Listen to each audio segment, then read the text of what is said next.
there's no such thing as a dragon. Well, we all know that, right? A dragon is a fictitious creature. Reptilian, terrible, lives forever, breathes fire, hoards gold. Strange combination of attributes. Why would something terrible and ancient hold a treasure?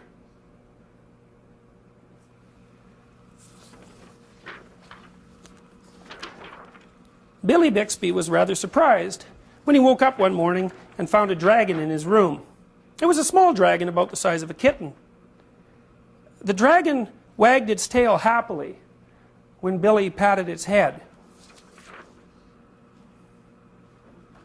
It's interesting, you know, in Chinese mythology, the dragon is a positive figure.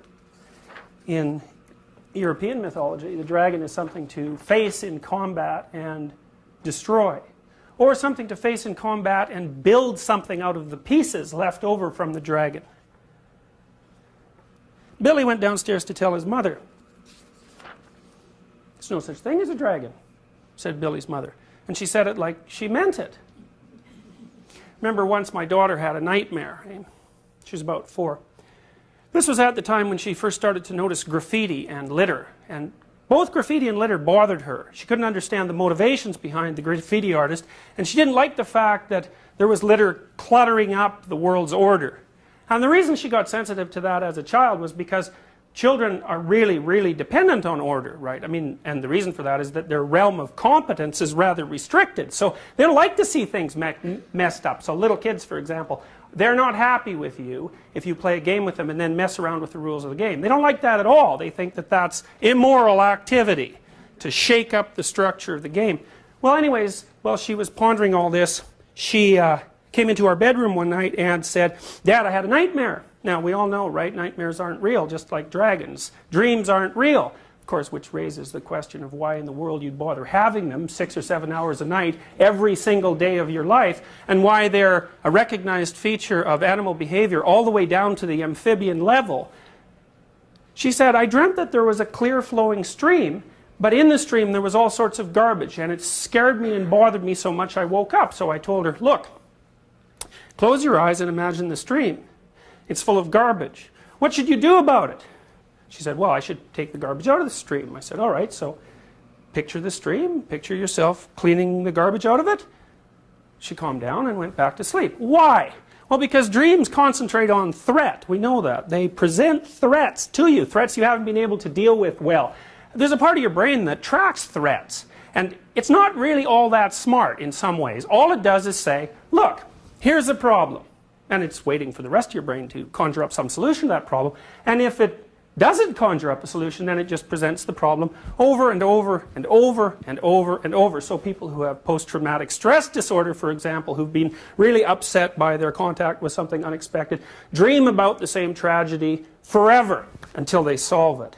And they solve it by facing it and living it over and over, voluntarily. So you might think right off the bat from listening to that little story that suggesting to your 4-year-old daughter who's just had a nightmare that her fears aren't real and that the dream representation of them isn't real because it's not tangible like a table might not really be the best approach to the problem.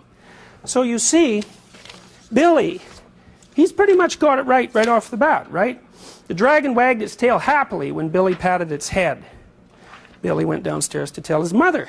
"There's no such thing as a dragon," said Billy's mother, and she said it like she meant it. So there's a dragon in this house. Now the next thing you might wonder is, how often have you actually gone into a house where there's a dragon? My guess is if you don't take this particularly specifically and allow yourself to use your imagination and to think metaphorically for a moment, you've all encountered dozens of houses that were filled right to the rafters with various dragons, all of which were being studiously ignored by the people who inhabited the house. Billy went back to his room and began to dress. The dragon came close to Billy in a friendly manner and wagged its tail, but Billy didn't pat it. If there's no such thing as something, it's silly to pat it on the head. Billy washed his face and hands and went down to breakfast. The dragon went along. It was bigger now, almost the size of a dog. Billy sat down at the table. The dragon sat down on the table. This sort of thing was not usually permitted, but there wasn't much Billy's mother could do about it. She'd already said there was no such thing as a dragon. And if there's no such thing, you can't tell it to get down off the table. Sometimes I sit with friends of mine who have very young children to eat, say. And the children, 2 or 3 years old, don't sit at the table, they sit on the table, or they run around the table, or they run around the table and pull things off the table, or they run around the house and pull things off all the shelves in the house and keep their parents so busy chasing them around that they have no time whatsoever to interact as adults. Well, you have to wonder under those circumstances whether you're dealing with a child or a dragon, so to speak. And you also might wonder whether or not the dragon is large and unruly, precisely because the parents are completely unwilling to admit that it actually exists. Mother made some pancakes for Billy, but the dragon ate them all. Mother made some more, but the dragon ate those too. Mother kept making pancakes until she ran out of batter. Billy only got one of them, but he said that's all he really wanted anyway. One time, an acquaintance of ours in Boston brought their son over to be babysat at our house, and his nanny had just been in a car accident, so he was being shunted from house to house while his parents went off to work.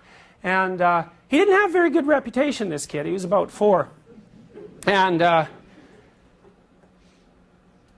he came over to our house and with his mother in the morning, and she dropped him off and she said, well, he probably won't eat all day, but that's all right. And I thought, no, he's 4. If he doesn't eat all day, that's not all right, right? Because kids, if they don't eat, they're basically horrible, right? If they don't sleep and they don't eat, they're horrible. So it isn't all right that he doesn't eat. So then you think, well, maybe there's some sort of dragon associated with this child that happens to be interfering perhaps with his ability to eat.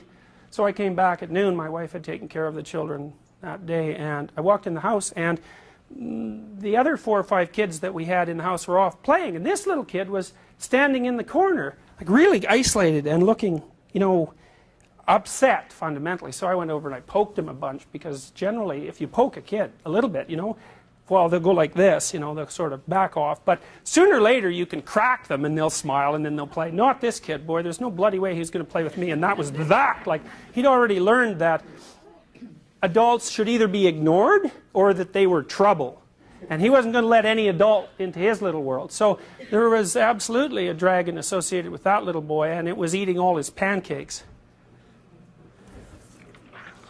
Billy went upstairs to brush his teeth. Mother started clearing the table. The dragon, who was quite as big as Mother by this time, made himself comfortable on the hall rug and went to sleep. I really like this one. By the time Billy came back downstairs, the dragon had grown so much he filled the hall. Billy had to go around by way of the living room to get to where his mother was. I didn't know dragons grew so fast, said Billy. There's no such thing as a dragon, said Mother firmly. Cleaning the downstairs took Mother all morning. What with the dragon in the way and having to climb in and out of windows to get from room to room. So, you know, you think back in your own experience when you've gone to a house where there's a dragon hiding underneath the living room rug and nobody's saying anything about it. And then you think, how long does it take to get something absolutely simple done in a house that's absolutely jammed to the rafters with unfinished business? Forever, right? Organizing people in a household like that, to even do something as simple as go out for breakfast in the morning, or even perhaps to make a meal, is virtually impossible. Why? Well, because there's something going on in the household that has been studiously ignored for a very long time and has grown so large as a consequence that it occupies the whole domain. By noon, the dragon filled the house. Its head hung out the front door, its tail hung out the back door, and there wasn't a room in the house that didn't have some part of the dragon in it.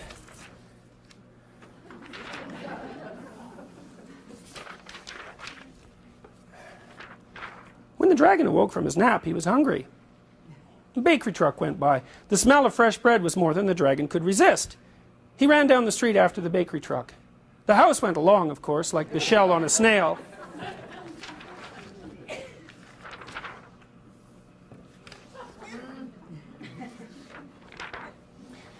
The mailman was just coming up the path with some mail for the Bixbys when their house rushed past him and headed down the street. He chased the Bixby's house for a few blocks, but he couldn't catch it. When Mr. Bixby came home for lunch, the first thing he noticed was that his house was gone. Luckily, one of the neighbors was able to tell him which way it went. You know, that sort of thing happens to people not infrequently too, right? They're not really looking around much at what's going on, and they come home from work one day and their house is gone. And what does that mean? Well, maybe their children have become completely alienated from them, or maybe their wife has decided suddenly, but of course not so suddenly, to leave. Why? Well, according to this story, it's because something ignored was growing in the house. Mr. Bixby got in his car and went looking for the house. He studied all the houses as he drove along. Finally, he saw one that looked familiar. Billy and Mrs. Bixby were waving from an upstairs window.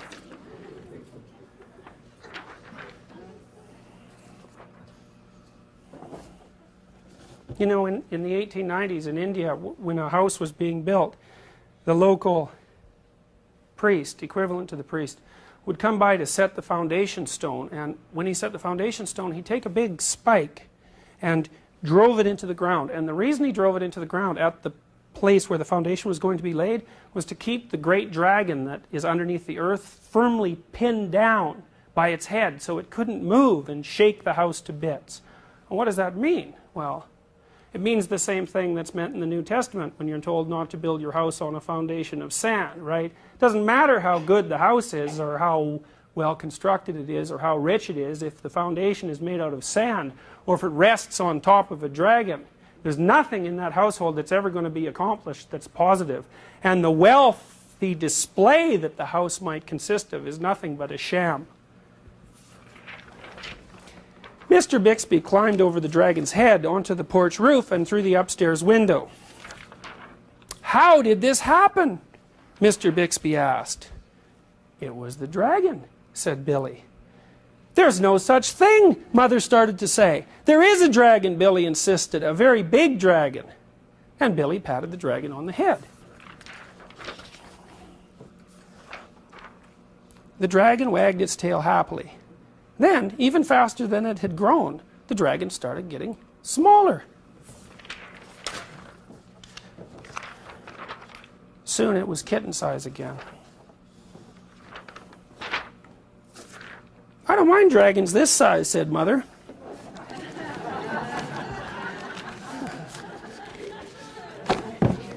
"Why did it have to grow so big?" "I'm not sure," said Billy, "but I think it just wanted to be noticed."